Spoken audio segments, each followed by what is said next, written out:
이제 오늘 말씀은 이제 잠깐 이렇게 또 말씀드리면 뭐냐면은 예수님은 이제 갈릴리 지역을 중심을 삼아서 복음의 사역을 3년 반 동안 했다 그래.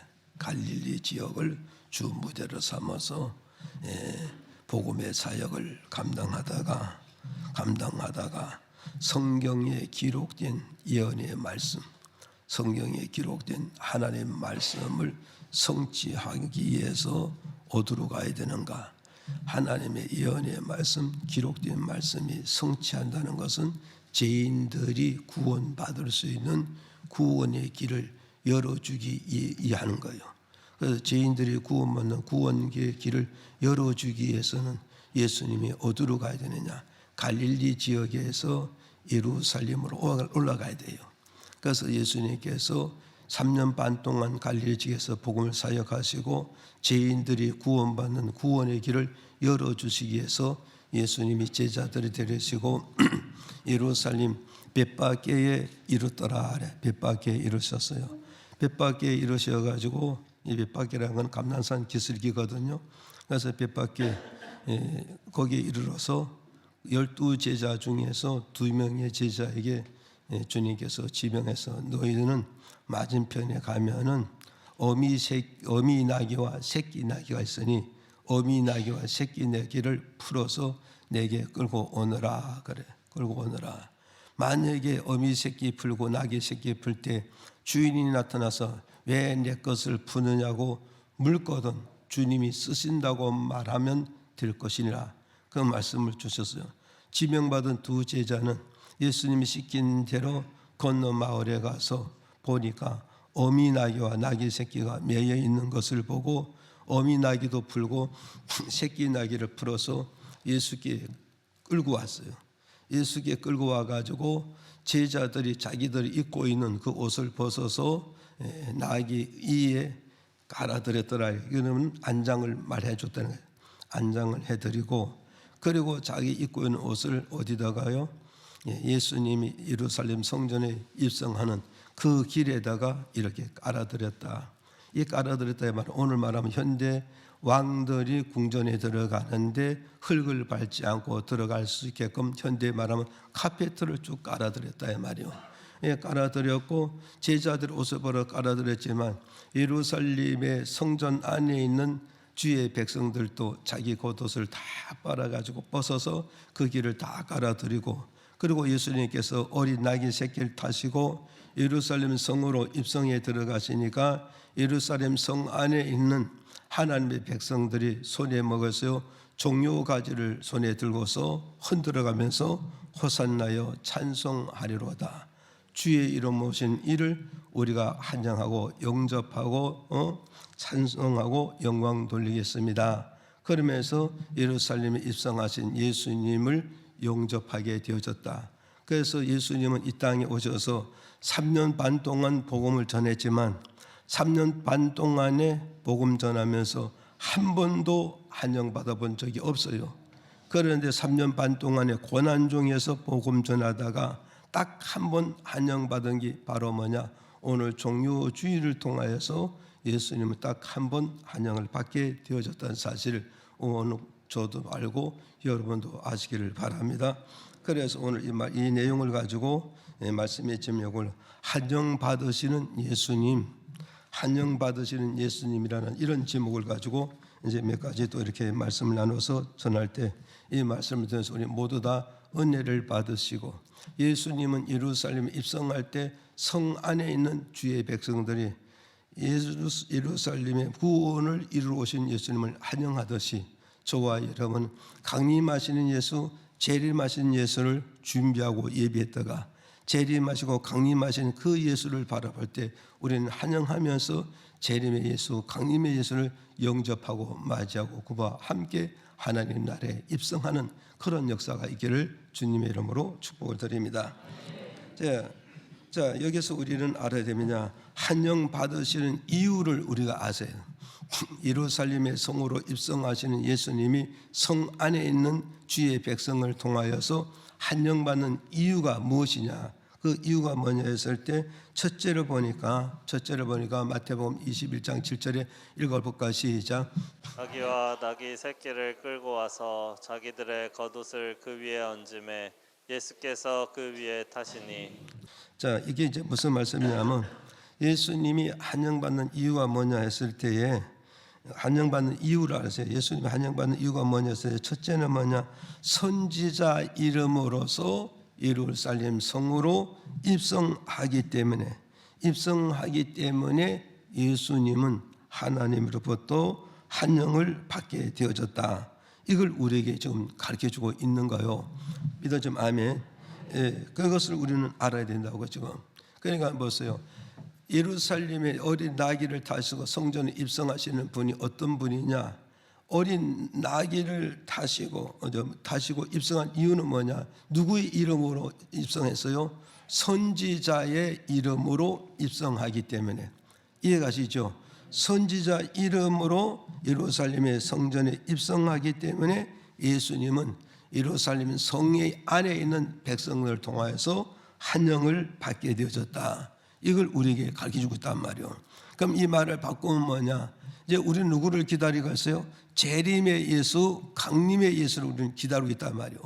그럼 재림의 예수, 강림의 예수가 이 땅에 강림하고 재림하실 때 재림하고 강림하시는 그 예수를 누가 환영하고 누가 기뻐하고 누가 맞이하겠느냐 했을 때 성 안에 있는 어떤 성? 예루살렘 성전 안에 있는 주의 백성들이 환영하고 영접하게 되고 맞이하게 된다. 이걸 우리에게 영적으로 주는 메시지고 가르침이고 교훈이라는 사실을 저와 여러분 믿으셔야 된단 말이에요. 그래서 선지자가 환영받는 이유를 여러분이 아셔야 된다. 선지자가 환영받는 이유가 뭐냐 했을 때 보니까 그러잖아요. 아모스 3장 7절에 읽어볼까요? 시작. 주 여호와께서는 자기의 비밀을 그 종 선지자들에게 보이지 아니하시고는 결코 행하심이 없으시리라. 아멘. 자, 우리는 이제 보세요. 선지자가 백성들 앞에서 환영받는 이유가 뭐냐 했을 때 그는 뭐냐? 환영받는 이유가 뭐냐 했을 때 뭐가 있어요? 백성들보다도 하나님의 뜻을 먼저 알고 있기 때문에 선지자들이 하나님 백성들 앞에서 바로 뭐냐? 환영을 받게 된다 이 말이에요. 지금 이해가십니까? 그러니까 여러분 이걸 잘 기억하시라고. 오늘 벌써 성도와 목사님의 차이가 뭐냐 했어요. 이렇게 봤을 때면 왜 성도들이 목사님을 환영하고 목사님을 존경하고 목사님을 신뢰해야 되느냐? 목사님의 직위는 뭐냐? 선지자 직이란 말이 선지자 직. 이 선지자 직이라 이 말은 뭐가서요? 성도들보다 하나님의 뜻을 먼저 알고 있기 때문에 그렇기 때문에 내가 선지자를 환영하고 목사님을 환영하고 목사님을 신뢰하고 목사님을 믿고 따를 수 있다 이 말이죠. 그래서 아모스 3장 7절에서 여호와께서 자기 비밀을 그 종, 누구의 종? 하나님의 종. 누구의 선지자? 하나님의 선지자에게 누구의 비밀을? 하나님의 비밀을, 하나님의 뜻을, 하나님의 계획을 하나님의 종, 하나님의 선지자에게 알려주지 않고, 하나님의 비밀을 알려주지 않고, 하나님의 뜻을 알려주지 않고, 하나님의 계획을 알려주지 않고는 하나님의 어떤 계획도 어떤 뜻도 이 땅에서 절대 펼쳐갈 수가 없다 이 말이에요. 지금 이해가십니까? 그럼 하나님의 모든 계획을, 모든 뜻을, 모든 일을 진행하고 계획하고 이끌어가기 위해서 누구부터 먼저 알려준다? 하나님의 선지자, 하나님의 종이요 하나님의 선지자에게 하나님의 뜻을 먼저 가르쳐주고 하나님의 계획을 먼저 알려주고 하나님의 원하는 일을 먼저 알려주고 있단 말이에요. 알려주고 그리고 하나님의 종을 붙잡고 하나님 선지자를 붙잡고 이 땅에서 하나님의 뜻을 펼쳐가게 되고 하나님 원하는 일을 하게 되고 하나님 원하는 작품과 열매를 맺어가게 된다. 이걸 우리에게 가르쳐주고 있단 말이에요. 이해가시죠? 그렇기 때문에 선지자는 하나님의 백성들 앞에서 바로 뭐가서요? 환영받아야 된다. 이걸 우리에게 준 메시지란 말이죠. 그래서 조금 더 이해 돕기 위해서 창세기 20장 7절에 우리 한번 읽어볼까요? 시작. 이제 그 사람의 아내를 돌려보내라. 그는 선지자라. 그가 너를 위하여 기도하리니 내가 살려니와 내가 돌려보내지 않으면 너와 내가 속한 자가 다 정령 죽을 줄 알지니라. 자, 그 다음에 18장 17절에 자 읽어보고 시작. 자, 창세기 20장 7절에 뭐냐면 아브라함은 하나님 앞에서 뭐냐 선지자라 이렇게 밝혀져. 선지자라. 그러니까 아브라함은 하나님 앞에서 누구요? 하나님의 종이 되면서 하나님 앞에서 뭐요? 선지자가 되면서 믿음의 사람으로서 믿음의 조상이 되었다 이 말이요. 믿음의 조상이 되었다. 이해가시죠? 이게 믿음의 조상이 되었는데 그런데 이제 창세기 18장 17절에 가서 보면 뭐냐? 하나님께서 아브라함의 집에 방문해서요. 아브라함의 집에 방문해서 아브라함의 집에 가서 극진히 대접을 받고 그리고 하나님께서 아브라함 집에서 떠나가는 거예요.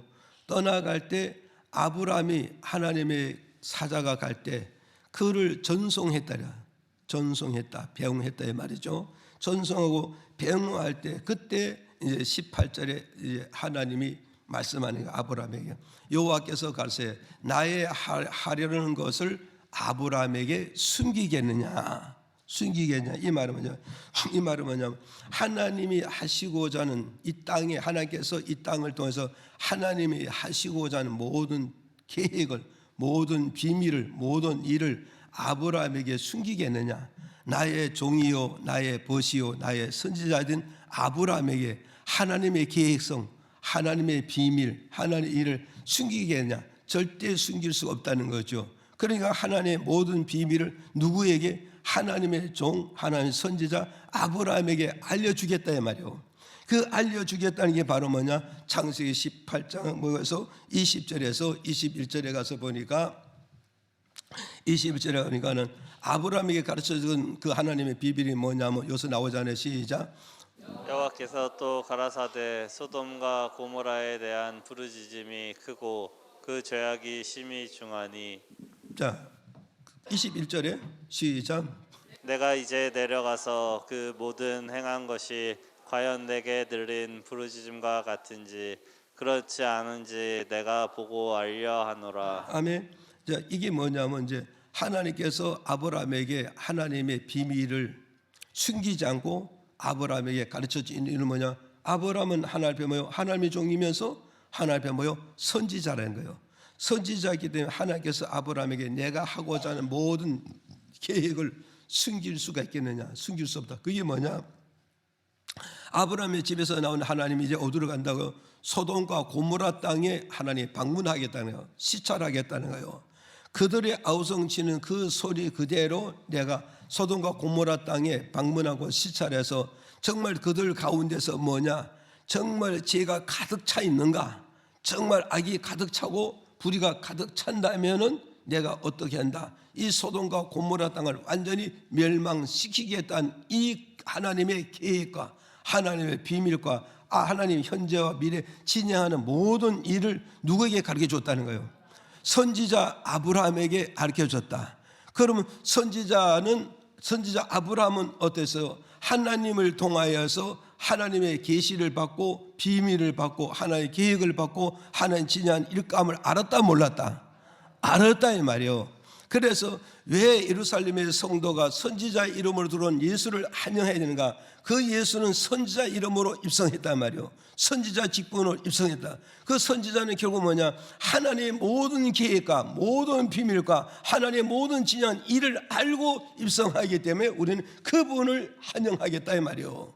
그분을 우리가 환영하고 그분을 우리가 영접하게 되고 우리가 그분을 높이겠다 이걸 우리에게 가르쳐주고 있다 이 말이에요. 제가 이해가시죠? 그래서 하나님께서 아모스를 통해서 뭐냐? 내가 나의 종에게 나의 모든 비밀을 나의 모든 계획을 나의 모든 진행하는 걸 가르쳐주지만 성도들에게는 가르쳐주지 않는다 이 말이에요. 지금 이해가시죠? 그럼 결국은 선지자는 누구냐? 하나님의 모든 비밀을 하나님의 모든 계획을 하나님의 모든 진행한 일거리를 알고 있다 모르고 있다? 알고 있다 이거예요. 그러면 성도는 하나님의 비밀을 알기 위해서 누구를 접촉해야 되는가? 선지자를 접촉해야 되고 목회자를 접촉해야 된다. 이것을 우리에게 지금 주는 메시지란 말이에요.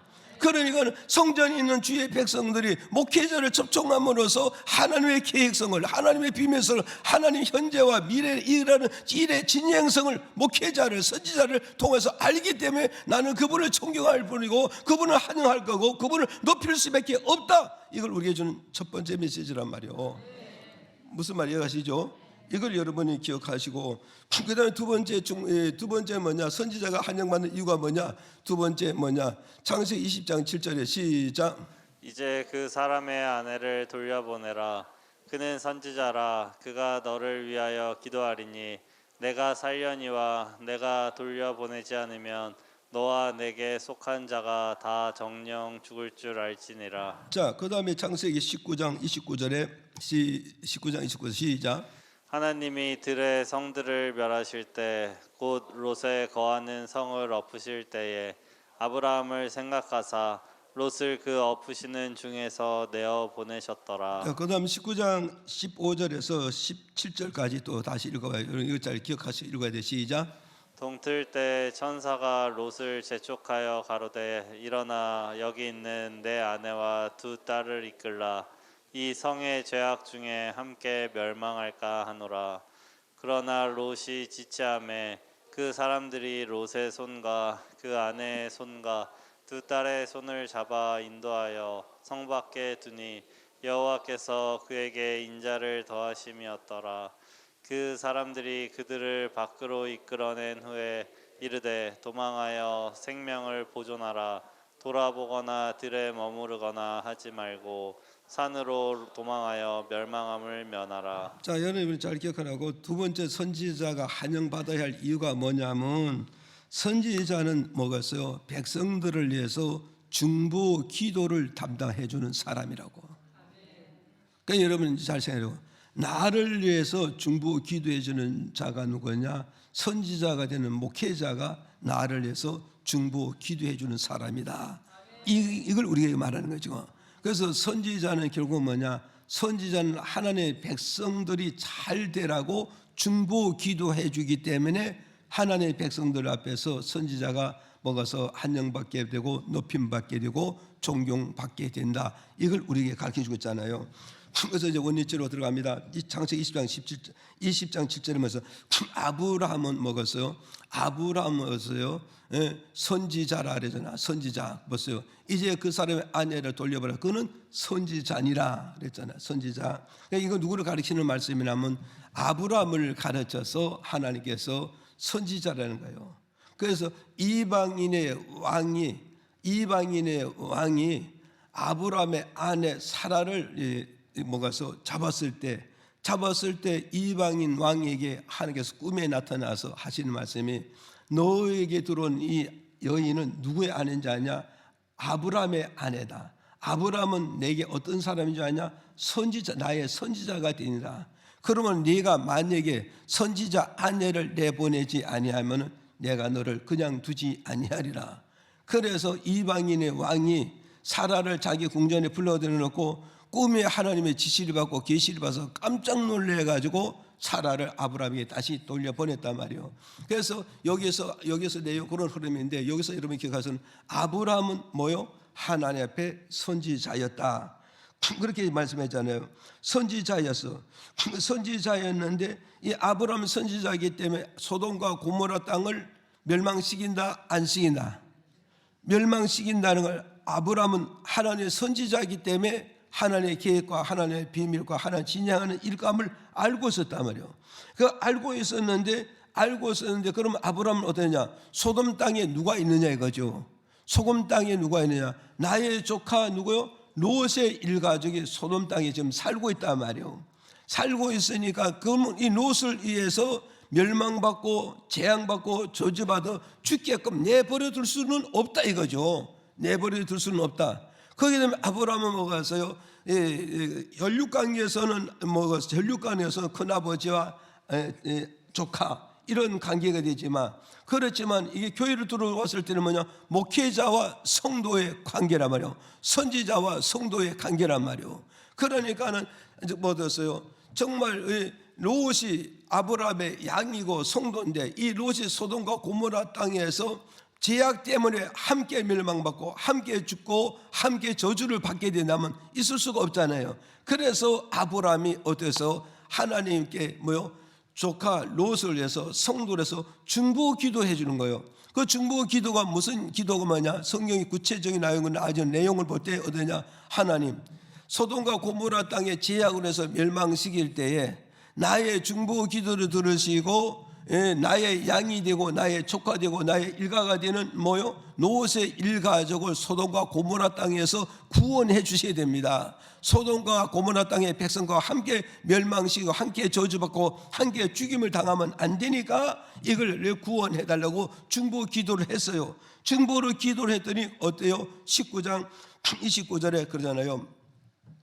19장 29절에 이렇게 나오잖아요. 하나님이 들의 성읍을 멸할 때 이 들의 성읍을 뭐냐? 무슨 들? 소돔과 고모라 땅을 지금 지칭하는 말씀이란 말이에요.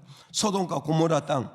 하늘에서 소돔과 고모라 땅을 멸망하기 전에 롯이 거하는 성을 엎으실 때, 롯이 거하는 성이 어디 가서 소돔과 고모라 땅이잖아. 그래서 하나님께서 롯이 사는 소돔과 고모라 땅을 엎으실 때, 멸망시킬 때, 저주할 때 불과 유황으로 모든 재앙을 쏟아붓기 전에 뭘 생각했다? 아브라함을 생각하사. 왜 아멘 안 돼? 이게 아멘이잖아요. 아브라함을 생각해서, 그럼 아브라함을 뭘 생각했다는 거예요? 나의 종, 나의 선지자가 롯의 일가족을 구원해달라고 그렇게 중보로, 눈물로, 작정으로, 금식으로 울부짖고 기도하고 강구했으니 하나님께서 소돔 땅과 고돔 땅을 멸망시킬 때 불과 유황으로 저주하기 전에 아브라함의 생각했던 아브라함의 중보 기도를 생각했다는 거예요.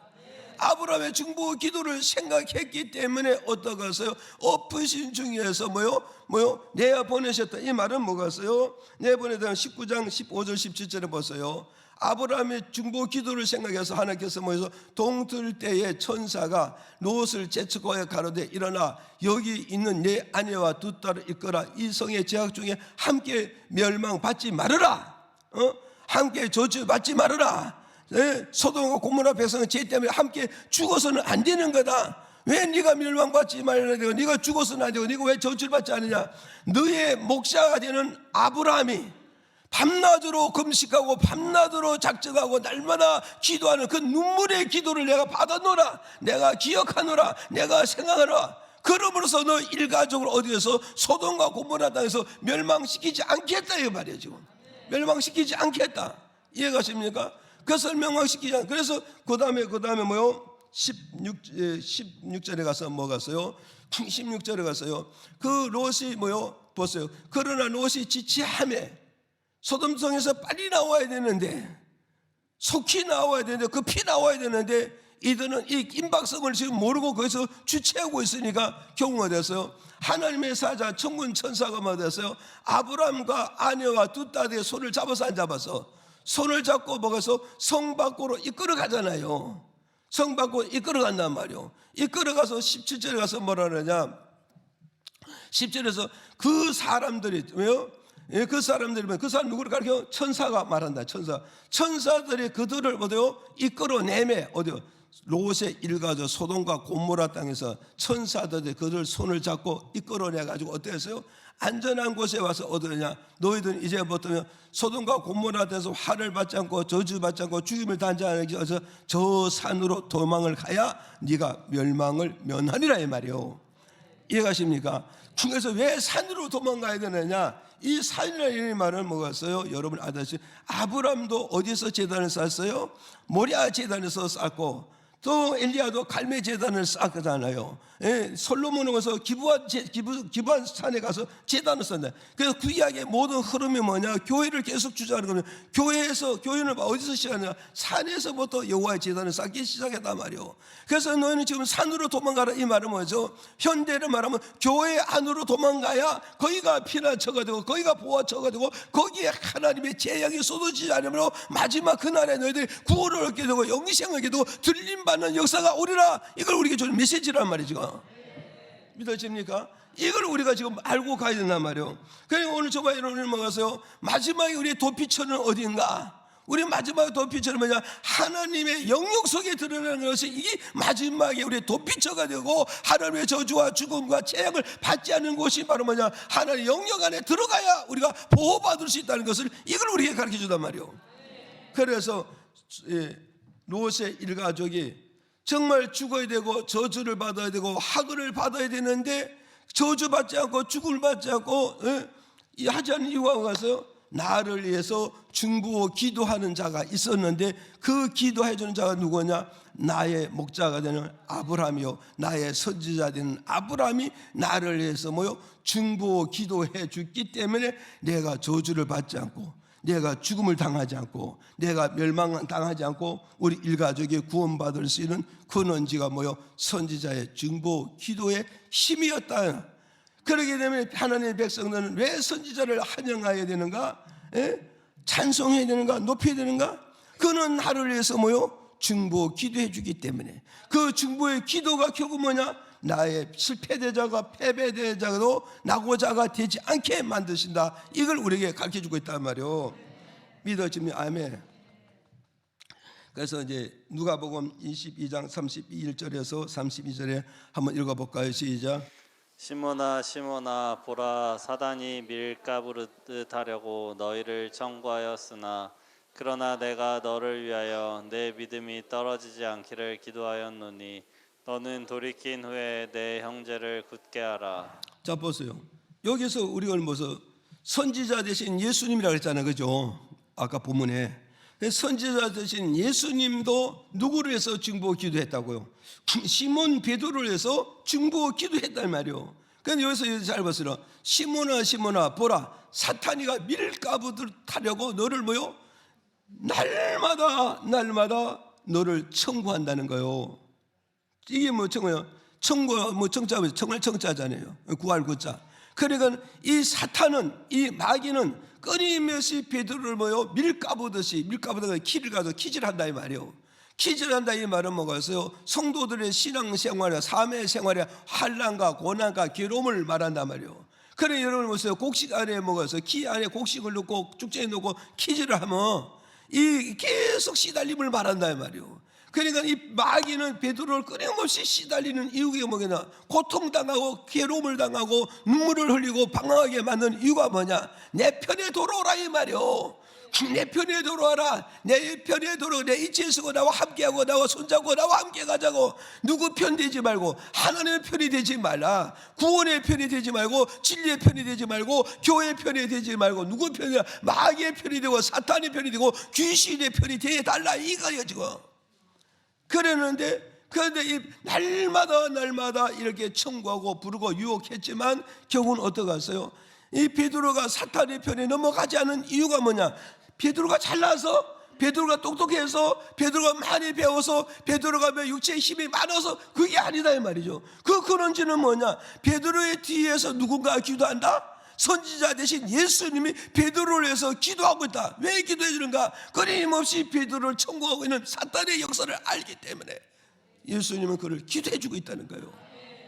믿어집니까? 그래서 우리는 이걸 잘 기억해요. 누군가 나리 하여 누군가 기도하네. 이해가시죠? 그러니까 누군가는 나를 위해서 내 영혼을 위해서 육체를 위해서 우리 가족을 위해서 범사를 위해서 기업을 위해서 직장을 위해서 누군가는 나를 위해서 눈물로 중보하고 기도하는 자가 있다면 우리는 승리할 수 있고 성공할 수 있고 마지막 그날에 멸망받지 않고 들림받을 수 있다는 걸 이걸 통해서 우리가 주는 메시지라 말이에요. 이해가시죠? 그런데 여러분 성경 신약성에 쭉 읽어보세요.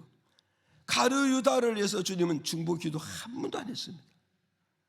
그러니까 가룟 유다는 예수님이 선지자 대신 예수님이 가룟 유다를 해서 중보 기도를 한 번 해도 안 했기 때문에 사탄이가 가룟 유다를 청구할 때 그날부로 즉시 사탄의 편에 마귀 편에 어둠 편에 즉시 넘어가고 말았다 이 말이죠. 그러면서 가룟 유다는 예수님의 제자였고 사도였지만 패자가 되었지만 정말 베드로는 날마다 사탄의 청구가 유혹했지만 베드로가 넘어지 않고 믿음으로 영적으로 성공하고 육적으로 성공하고 경제를 성공하고 건강으로 성공하는 그런 지가 뭐냐? 나의 뒤에서 선지자 대신 예수님이 나를 위해서 뭐 해줬다고? 중보 기도해 주셨기 때문이다. 그럼 오늘 저와는 이걸 기억하시고 말씀하세요. 예루살렘 교회 안에는 백성들이 선지자의 이름으로 오신 이를 우리가 찬양하고 높이고 찬양한다. 이 말은 존귀 여기고 귀하게 여겼단 말이요. 그다음 오늘 저와는 우리가 누구를 귀하게 여기가? 나를 위해서, 누군가는 나를 위해서 중보 기도해 주는 자를 우리는 귀히 여길 줄 알고 소중히 여길 줄 알아야 된다. 이걸 우리에게 주는 메시지라는 것을 여러분이 기억을 하셔야 된단 말이요. 그래서 구약의 제사장들 하잖아요, 여러분. 구약의 성막의 제사장들이 어디서 성전에 들어갈 때 겉옷을 구하잖아. 겉옷가 앞에 뭐가 있어요? 12보석을 앞에 붙이고 들어간단 말이에요. 12보석은 무엇을 말하냐? 12지파를 상징한단 말이에요. 12지파. 12지파는 어디냐? 제사장의 가슴 속에 새겨져 있다는 걸, 이걸 말씀하고 있단 말이에요. 이해가십니까? 그러니 제사장의 가슴 속에 내 이름 숫자가 새겨져야 됩니다. 믿으십니까? 그러니까 내가 섬기는 목사님이 내 이름 숫자를 기억해 줘야 된단 말이에요. 기억한다는 말은 목사님이 무릎 꿇고 기도할 때마다 내 이름 숫자를 불러가면서 나를 위해서 중보 기도해주고, 우리 가족을 위해서 중보 기도하고, 사업과 진로와 직장을 위해서 중보 기도해달라는 그 의미란 말이에요. 그래서 제사장을 뭐 여기에 보석 12개를 붙였다면은 제사장 가슴속에 12지파의 이름을 새기고, 제사장은 성전에 들어서 기도할 때마다 12지파를 해서 기도하라. 그리고 제사장 어깨 12개 견장이 붙은 12개 보석이 붙은, 제사장 양 어깨에 이스라엘 12지파가 흥망하느냐 망하느냐, 성공하느냐 앞서가느냐 뒤처지냐, 제사장이 있다라는 것을 우리에게 주는 메시지라는 말이에요 지금. 이해가십니까? 그래서 오늘 이것을 통해서 우리가 중요한 게 무엇을 중요하느냐? 내 소속이 그만큼 중요하다는 거예요. 나의 목자가 있느냐, 나의 제사장이 있느냐, 나의 선지자가 있느냐, 그는 나를 위해서 뭐 하는 자라고요? 하나님의 모든 비밀을 알고 나를 이렇게 가르쳐 줄 것이고, 그는 나를 위해서 하나님의 모든 비밀을 위해서 나를 위해서 중보 기도를 역사해 주고 있다는 걸, 이걸 우리는 알고 가는 말이에요 지금. 이해가시죠? 그 다음에 세 번째 또 뭐냐? 세 번째는 역대하 20장 1절에 한번 읽어보실까요? 시작. 그 후에 모압 자손과 암몬 자손이 몇 마흔 사람과 함께 와서 여호사밧을 치고자 한지라. 20장 또 22절 13절. 유다 모든 사람은 그 아내와 자녀와 어린 자로 더불어 여호와 앞에 섰더라. 네, 그 다음에 이제 보세요. 그 다음에 20장 14절 15절 또 한번 더 읽어봐요. 시작. 여호와의 신이 회중 가운데서 레위 사람 야하디엘에게 임하셨으니 저는 아삽 자손 마따냐의 현손이요 여이엘의 증손이요 브나야의 손자요 스가랴의 아들이더라. 야하시엘이 가로되 온 유다와 예루살렘 거민과 여호사밧 왕이여 들을지어다. 여호와께서 너희에게 말씀하시기를 이 큰 무리로 인하여 두려워하거나 놀라지 말라. 이 전쟁이 너희에게 속한 것이 아니요 하나님께 속한 것이니라. 20장 20절 시작. 이에 백성들이 일찍이 일어나서 드고와 들로 나가니라. 나갈 때에 여호사밧이 서서 가로되 유다와 예루살렘 거민들아 내 말을 들을지어다. 너희는 너희 하나님 여호와를 신뢰하라. 그리하면 견고히 서리라. 그 선지자를 신뢰하라. 그리하면 형통하리라 하고. 아멘. 자, 이제 여러분 이제 뭐냐? 선지자를 우리가 왜 환영해야 되느냐? 그 세 번째 이유가 뭐냐면 생존의 싸움에서 이기는 메시지를 내게 주시는 거예요. 이걸 여러분이 아셔야 된다고요. 여러분 잘 기억해요. 생존의 싸움에서 성공이냐 실패냐, 앞서가냐 뒤쳐가냐, 이기느냐 지느냐, 이 비법이 어디서 나오느냐? 나의 재주에, 내 경험에, 세상 지식에 있는 것이 아니라 선지자의 입술에서 전해주는 메시지가 내 생존의 싸움에서 이기게 만들고 성공하게 되고 목적을 이루게 된다, 이 말씀이에요 지금. 이해가십니까? 그래서 이 말씀은 이제 제가 풀어서 말씀드리는데, 이게 뭐냐면 여러분 보세요. 여기 뭐였어요? 모압 나라, 아몬 나라, 또 마온 사람. 이 말하면 세 개의 나라가 동맹을 이루고 연합을 이뤄서 어디서요? 연합을 이뤄가지고 뭐서 유대 나라를 좀 공격하고 있어요. 전쟁을 일으켜서 공격하고 침범하고 있단 말이에요. 침범하고 있을 때 20장 12절 13절에 어떻게 해서 12절 13절 유다 왕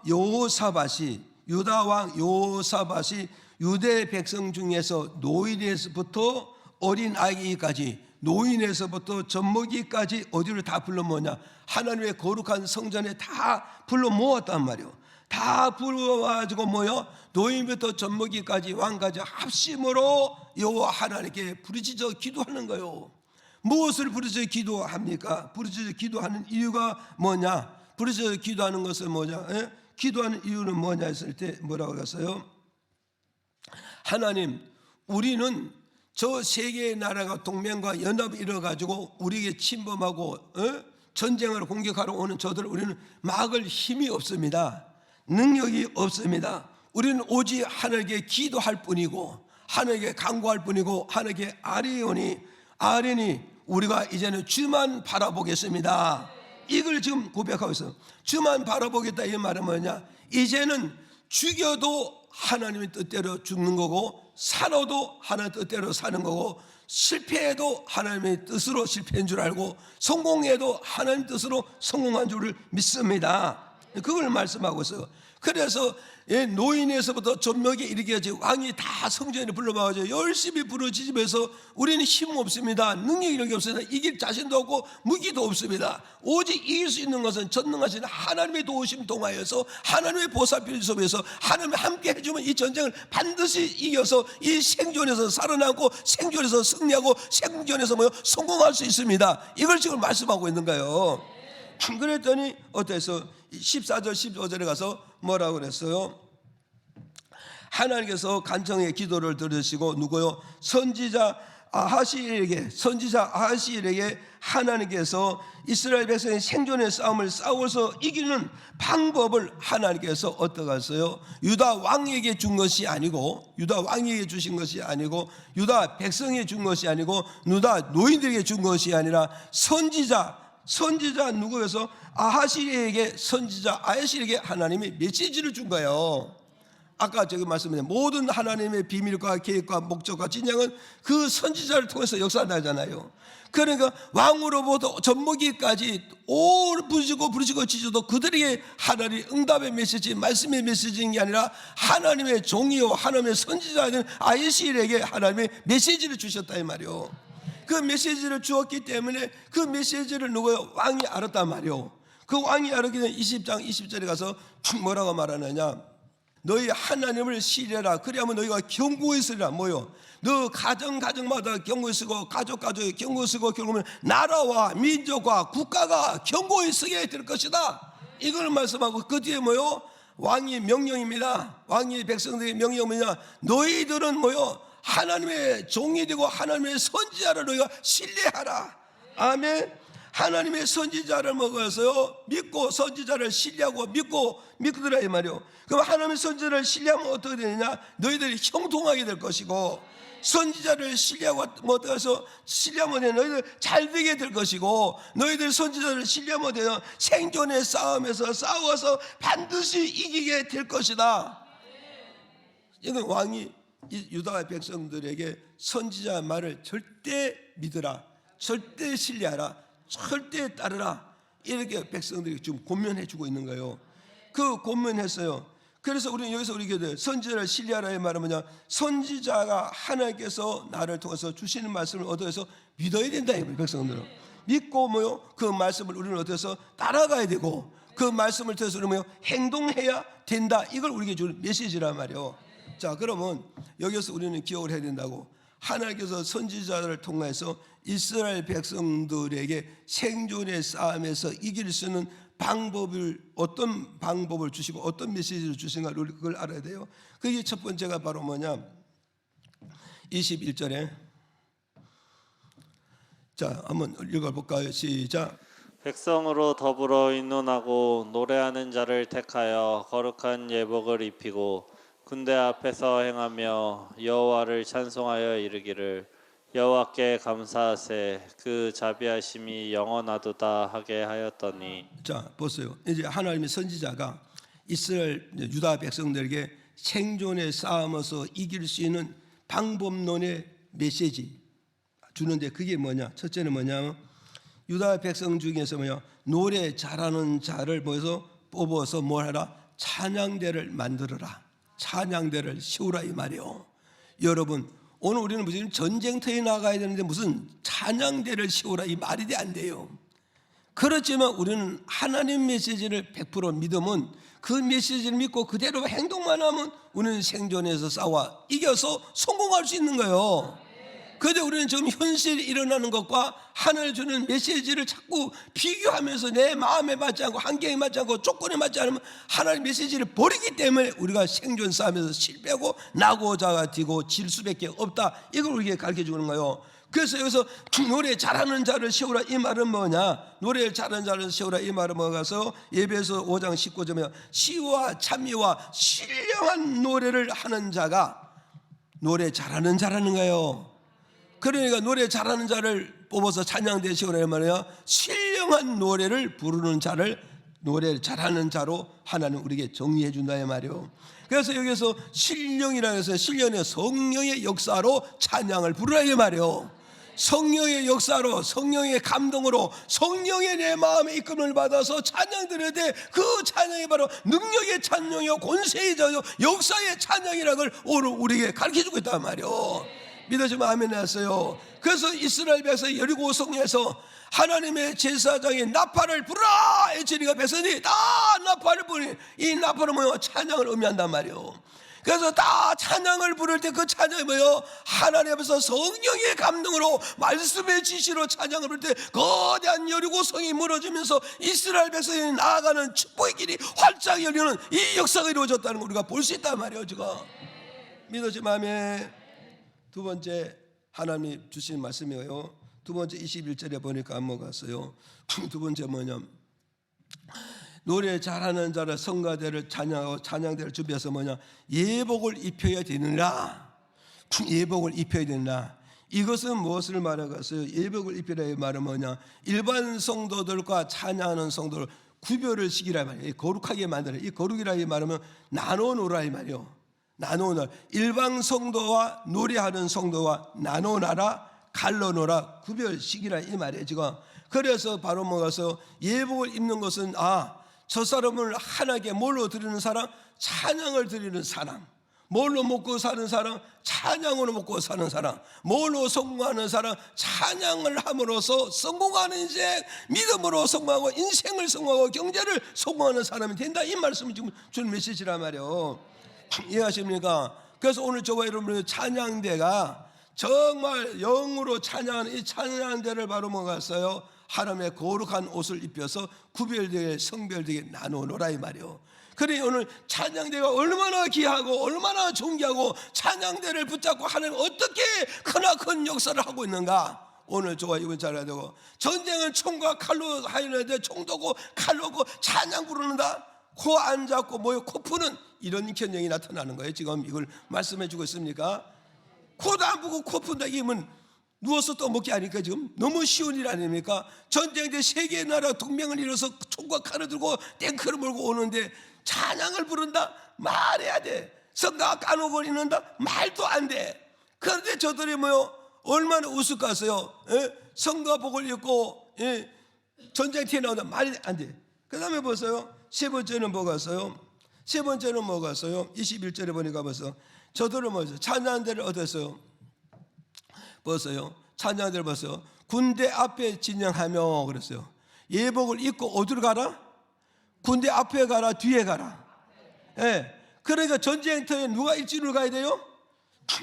전쟁터는 무기를 무장하고 군사 훈련을 받고 싸움 잘하는 용맹 있는 군사를 일진을 씌워서 나가야 되는데 말도 안 돼. 무슨 찬양대가 또 성가복을 입고 군사 앞에서 일진으로 나가야 된다잖아요. 일진으로 나가야 된대요. 여러분 지금 여러 현상이 지금 싸움이 이루어졌는데 지금 여러분 이렇게 할 수 있겠어요? 지금 현실을 이거 받아들이고 이해가 되겠냐고요. 그러나 하나님의 생각과 내 생각이 다르다는 사실을 이 원리를 우리가 깨달아가야 된단 말이에요 지금. 네 생각과 내 생각, 네 계획과 내 계획과 네가 하는 일과 내가 하는 일이 다르다고 이사야 55장 8절을 통해서 밝혀주잖아요. 그래서 오늘은 내 방법, 내 생각, 내 일을 이걸 버리고 하나님의 방법을 받아들이라 이 말이에요 지금. 아멘. 그러면서 일전을 세우라, 이전을 세우라. 예, 일전을 세우고 그 다음에 보세요. 일전을 세우면서 이제 일전을 세우면서 어떻게 해서 보고서 일전을 하면서 뭐서 여호와께 찬송하며 이르기를 여호와께 감사하세 자비하시며 영원하다. 이 말은 뭐서 이제 일진을 하면서 가운만 입고 입만 딱 붙이고 적군 앞에 나가는 거냐 하면서 하나님의 자비하심, 하나님의 사랑하심, 하나님의 크신 은총을, 이 말은 뭐냐, 하나님 지금까지 우리에게 축복하신 그 은혜를 감사하면서 기뻐하면서 찬양 들으면서 적군 앞으로 나아가라 이 말이에요. 오늘 여러분 이 말은 뭐냐면 보세요. 찬양은 누구에게 나오느냐? 승리한 자에게 나오는 거예요. 이해가십니까? 이거 여러분 잘 기억하세요. 찬양은 승리한 자에 나타나는 증거입니다. 그러니까 영적 싸움이든지 육적 싸움이든지 패자는 찬양 나와요, 안 나와요? 안 나오는 거예요. 그럼 여기서 선거대들이, 찬양대들이 일진이라면서 여호와는 자비하시며 여호와는 사랑하시며 여호와는 크신 은총이며 여호와는 우리를 승리케 하신 이 하나님을 찬양을 부르는데, 이 말을 먹어서 마음에 품고 이런 이 믿음이 하나님 능력을 인정했다 안 했다? 하나님 능력을 인정했고 하나님 능력을 믿었고 마음으로 이미 우리는 승리했다, 우리는 이겼다, 우리는 이 싸움에서 성공했다. 이것이 꽉 찼기 때문에 뭐 한다고요? 찬양이 울려 퍼지는 거예요. 22절에 그래서 찬양을 울려 퍼지는 거. 22절 읽어보세요. 아직 너무 눈물과 기쁘고 춤추고 박수 칠 일이라고. 시작. 그 노래와 찬송이 시작될 때에 여호와께서 복병을 두어 유다를 치러 온 암몬 자손과 모압과 세일 산 사람을 치게 하심으로 저희가 패하였으니. 자 보세요. 찬송 보세요. 찬양대를 조직하고 가운을 입히고 일진을 세우고 일진에서 입에 뽕 딱뽕 해가지고 있었다. 이런 역사 있을까요? 하나님이 선지자를 주신 그 말씀대로 찬양대를 조직하고 가운을 입히고 일진을 세우고 앞에 가면서 그는 자비하시고 영원하시고 무궁하신 하나님을 막 찬송 부르면서 나갈 때 적군들이 볼 때 고웃음 쳤겠지. 그런 세 개의 나라 동맹 군사가 쫓아왔는데 찬양대 앞에서 다 꼬꾸러져서 안 꼬꾸러져서, 찬양대 앞에서 다 꼬꾸러지고 찬양대 앞에서 다 멸망당하고 찬양대 앞에서 다 죽음으로 유다 나라가 승리했어요. 성공했어요. 뭐요? 생존해서 싸워서 졌어, 이겼다. 생존해서 싸워 이기고 승리하고 성공하고 목적과 꿈을 다 이루는 역사가 이루어졌다 이 말이야. 그 이유는 뭐냐? 선지자가 주는 말씀을 믿고 따라갔더니, 선지자가 주는 말씀을 신뢰하고 믿고 따라갔더니 이런 생존의 성공이 왔다. 이걸 우리에게 가르쳐주고 있잖아요. 믿어지면 아멘 하세요. 그래서 오늘 저와 여러분을 위해서 오늘 우리는 종료주의를 통하여서 예수님이 예루살렘 입성하는데 성에 있는 백성들이 입성하는 예수님을 왜 환영했을까요? 선지자의 이름으로 입성하기 때문에 우리는 그를 환영할 수 있고 영접할 수 있고 그분을 높일 수밖에 없다는 걸 이 본문을 통해서 우리에게 말씀해 주고 있다. 그럼 오늘 저와 여러분 이 말씀을 통해서 뭐요? 선지자가 주는 메시지를 우리는 믿어야 돼, 안 믿어야 돼? 그걸 믿고 우리가 현실에 비추지 말고 말씀을 믿고 능력을 믿고 그걸 붙잡고 나가게 되면 우리도 생존의 싸움에 싸워 승리의 계가를 부를 수가 있다. 이거 우리에게 가르쳐주고 있다는 걸 기억하시기를 주의 이름으로 축복을 드립니다.